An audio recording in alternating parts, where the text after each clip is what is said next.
अस्सलाम वालेकुम दोस्तों, आप जानते हैं कि हुकूमत की जानिब से अल्लामा फ़रूकुल हसन को गिरफ़्तार किया गया, जबकि अदालत ने यह हुक्म दिया था कि अगर इस पेशी पर अल्लामा फ़रूकुल हसन पेश नहीं होते तो तब इन्हें गिरफ़्तार किया जाए, लेकिन हुकूमत ने उनको पहले से ही गिरफ़्तार कर दिया।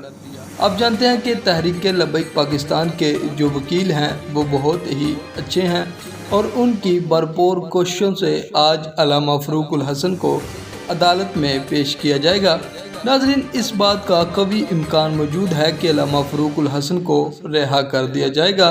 अगर उनको इस पेशी पर भी रिहा नहीं किया गया तो बहुत जल्द अल्लामा फ़रूकुल हसन को रिहा कर दिया जाएगा। अल्लाह ताला से दुआ है कि इस अजीम लीडर को रिहाई नसीब हो। आप जानते हैं कि अल्लामा फ़रूकुल हसन ने धरने के दौरान बहुत ही मेहनत की और कारकुनान के जोश में इजाफ़ा किया। तो नाज़रीन, आपकी इस वीडियो के बारे में क्या राय है, कमेंट्स बॉक्स में ज़रूर बताएं। इसके अलावा हमारे इस चैनल को सब्सक्राइब ज़रूर करें। अल्लाह हाफ़िज़।